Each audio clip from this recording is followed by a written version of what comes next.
morning. I'm going to talk to you this morning about belonging. A couple weeks ago, I was sitting here in church thinking, I don't feel I belong in my country anymore. I felt I needed to remember what belonging feels like and decided to share some of my experiences with you. When I was very young, my family lived under the Roosevelt administration.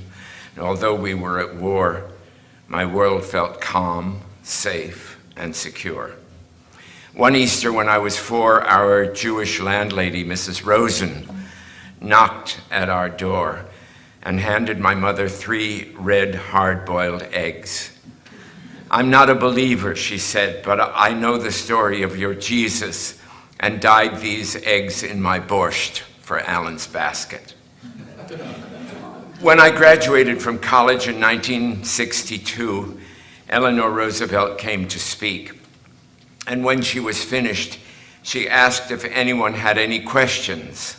I didn't, but I joined the line. "Yes, young man," she said, and offered me her hand. "All I wanted was to touch you," I said. I'm here at Covenant Mennonite today because I met Eugene Stutzman, a quiet genius who could create just about anything he had set his mind to. He and I often talked about growing up and belonging, and that's when Eugene told me his mother allowed him to follow all his creative desires, and that several of his projects were what some people considered feminine. I took this picture of Eugene outside the Goshen Theater when his dress collection was being shown. And here is an airplane Eugene made for a project of mine for the Ralph Lauren store in New York City. And this is a family picture of Eugene with his sisters, Levon and Sandra, Deb Friede, Anita, and me. This is my partner, Father Alan Newman. Alan was a doctor of economics who taught at Tulane University in New Orleans until he got the calling. He left Tulane and went to seminary in New York City to become an Episcopal priest. We lived at the rectory of Trinity Church in the Bronx and were the only white people in the neighborhood for miles. We belonged among the congregation, and I'm still in contact with most of them. Alan was a friend of Deb Friede, who rented an apartment here in Florida from his mother and father. He was a winner on Jeopardy in 2008. He and I traveled around the world, but did not stay in American hotels because we wanted to meet the natives to learn about their lives. And what I discovered is there's not a lot of difference in people when you take away the politics. In India and Africa, we met elephants who painted pictures. Elephants are a matriarchal society, and I must say that in all the 79 countries I visited, it seems to me that if it wasn't for women, this world would be in a terrible state. The great Irish playwright George Bernard Shaw wrote a letter to Mrs. Patrick Campbell, the famous English actress, after her son was killed in World War I.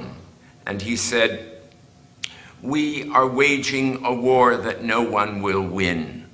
And I believe women of the world should rise up and say to their leaders, we take all the trouble to make these men, and if you don't stop killing them, we will refuse to make any more." Alan and I were invited to Buckingham Palace in 2002 for the Queen's Golden Jubilee. When I was at school during my 3 years in London, I thought people were calmed by the photo of Queen Elizabeth, the symbol of their country, hanging in every public building, and her portrait was on coins and paper money and stamps as well. I did not feel I belonged in the palace, but I did go visit my ancient relatives whose graves, as far back as 1448, are in a small lead mining town of Brasington in the Midlands of England. This is me standing outside Downton Abbey. The island of Lamu in Africa does not allow motor vehicles, and no natives, and so natives and tourists travel everywhere on donkeys. When those donkeys reach retirement age, they live in a local donkey retirement home. When we were on safari in Tanzania, each van had 2 couples and everyone spoke English except for one Dutch couple. Alan and I were the only ones who were happy to travel with them every day, and we ended up having a spectacular time. We used lots of sign language and learned that Theo van de Weert was the 5th generation village baker of Groeneveld, Holland. His wife, Fien, knew only one English word, which was her answer for everything. "Look, Fien," I'd say, "there's a lion." "Okay," she said.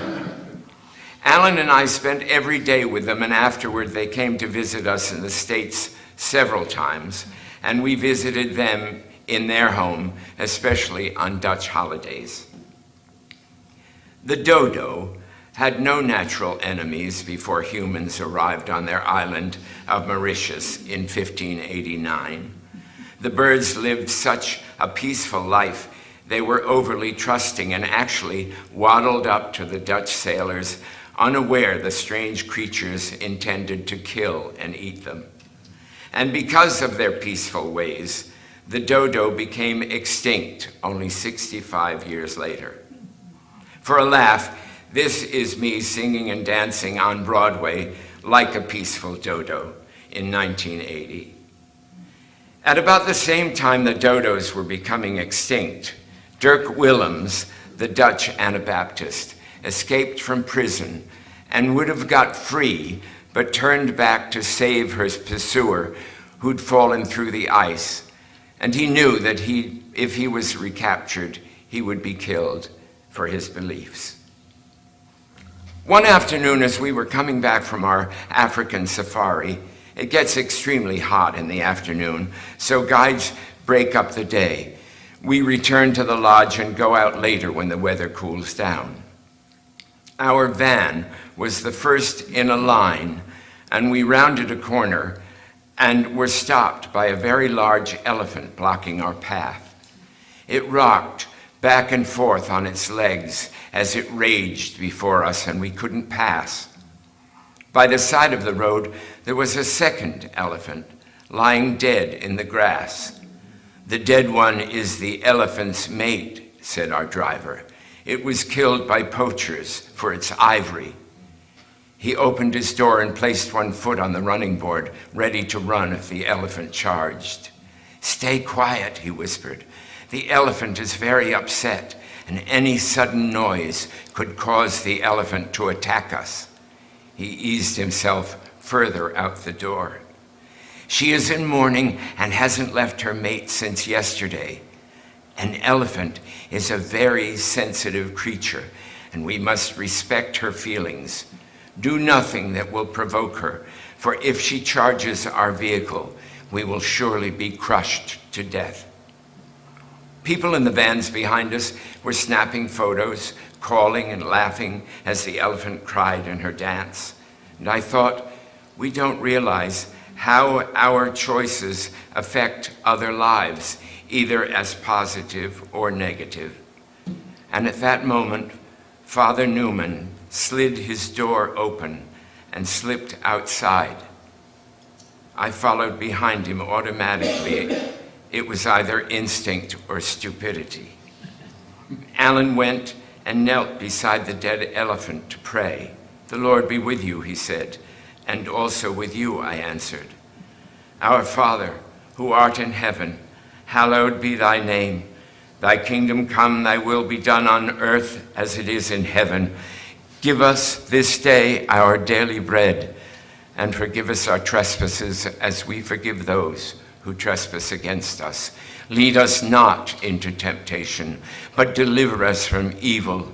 For thine is the kingdom, the power, and the glory forever and ever. Amen."